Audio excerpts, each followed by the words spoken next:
안녕하세요. 최상재 목사입니다. 놀라셨죠? 오늘은 제가 인사드리게 되었습니다. 이렇게 영상으로 함께 하지만 그래도 우리 성도님들을 만날 수 있어 참으로 반갑네요. 우리 성도님들 한 주간 다 잘 지내고 계신가요? 각자의 삶에서 믿음의 분투를 하고 있는 우리 성도님들의 삶 가운데에 하나님의 놀라우신 은혜가 풍성히 임하기를 소망합니다. 더불어 오늘 수요예배를 통해서 우리가 충만한 은혜를 경험할 수 있기를 소망합니다. 사도신경으로 신앙 고백하시도록 하겠습니다. 나는 전능하신 아버지 하나님 천지의 창조주를 믿습니다. 나는 그의 유일하신 아들 우리 주 예수 그리스도를 믿습니다.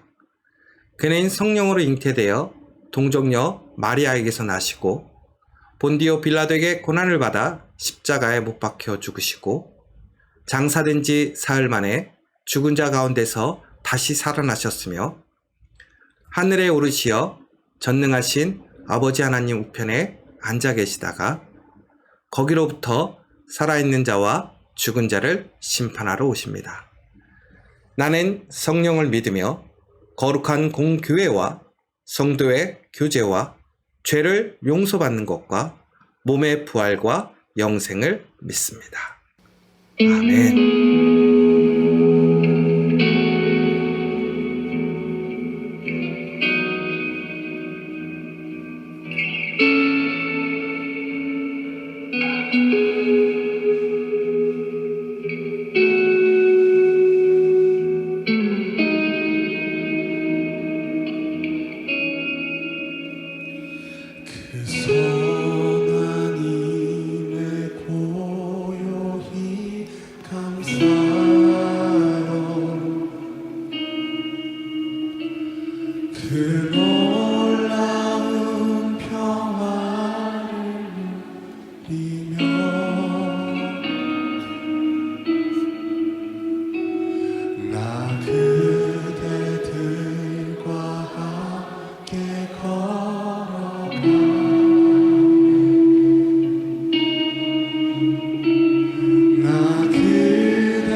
주께서 밝히신 자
역사시니 믿음으로 일어나리 기대하네. 주 언제나 우리와 함께 계셔. 하루 또 하루가 늘 새로. 다시 한번 고백합시다. 그 선한 힘이 그 선한 힘이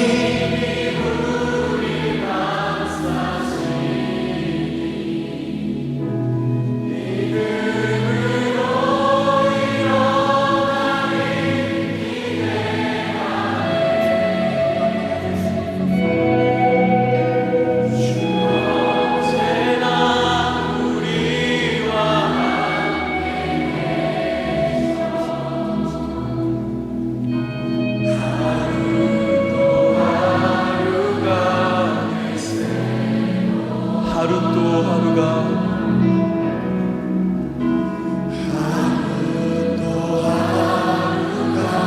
늘 새로. 하루 또 하루가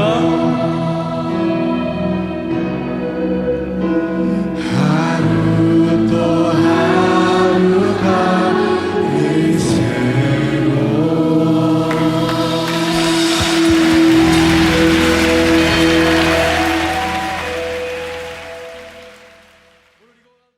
오늘 함께 나누실 말씀은 사도행전 2장 1절에서 4절 말씀입니다.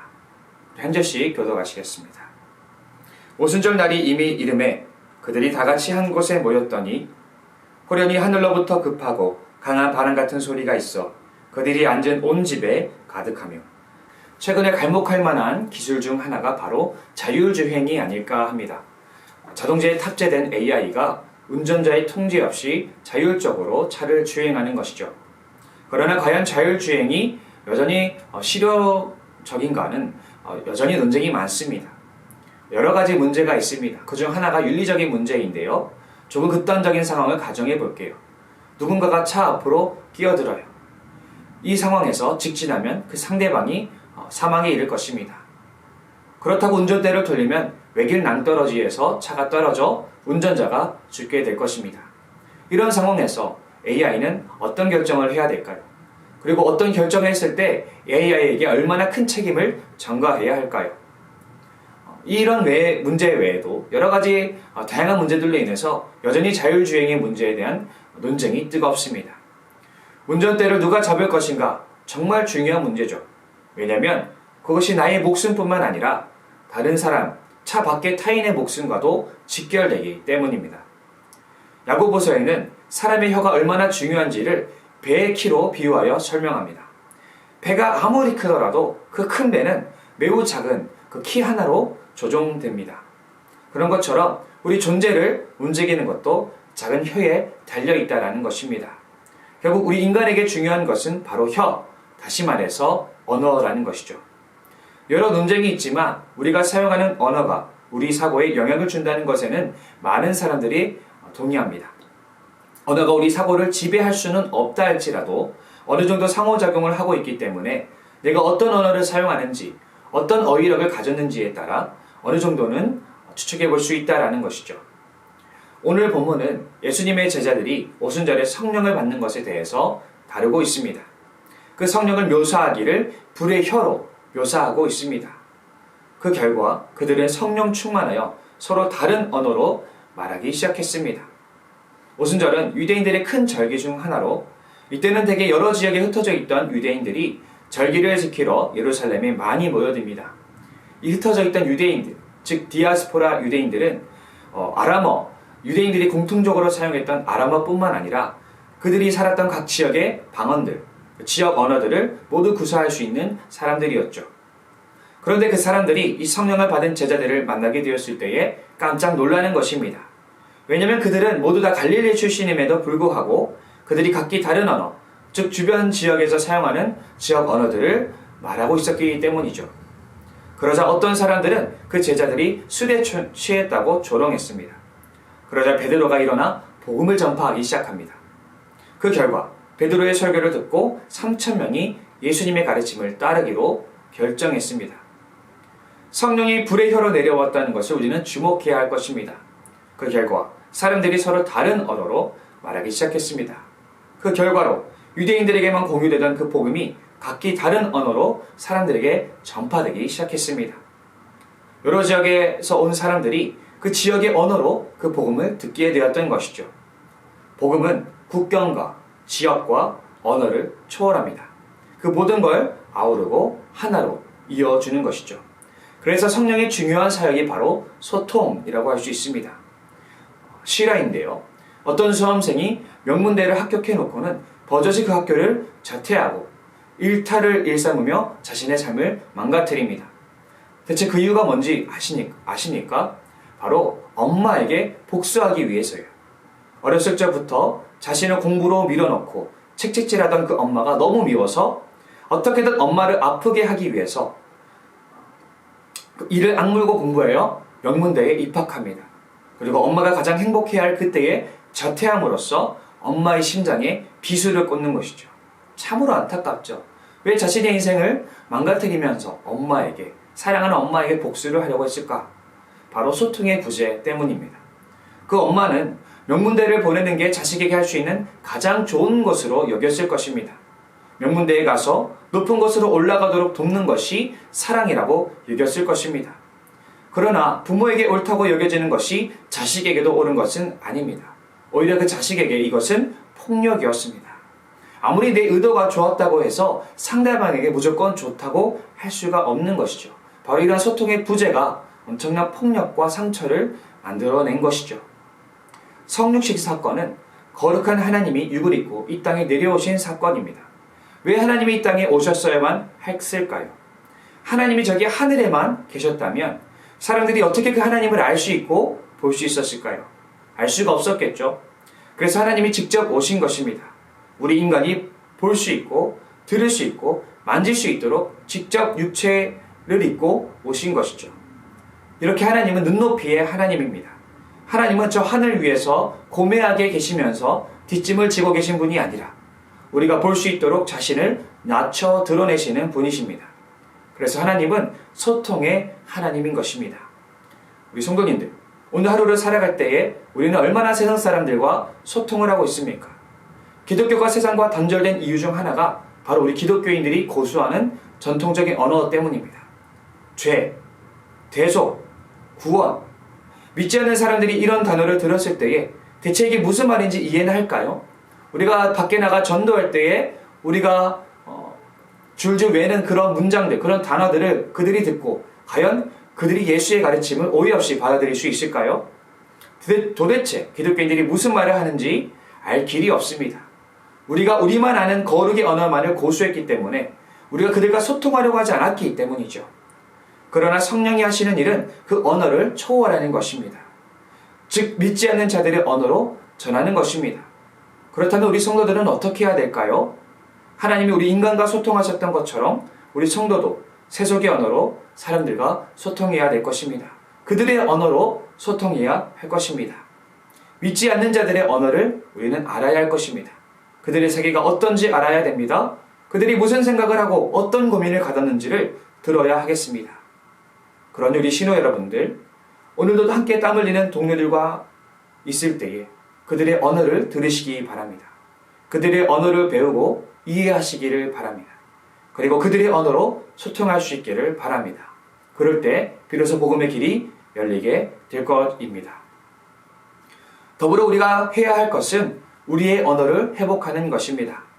사도행전 1장에서 예수님은 아주 중요한 말씀을 하셨습니다. 성령이 너희에게 내리시면 너희는 능력을 받고 예루살렘과 온 유대와 사마리아에서 그리고 마침내 땅끝까지 이르러 내 증인이 될 것이다 라고 말합니다. 즉 성령이 역사하심으로 말미암아 결과적으로 성령 받은 사람들은 증인이 될 거라고 말합니다.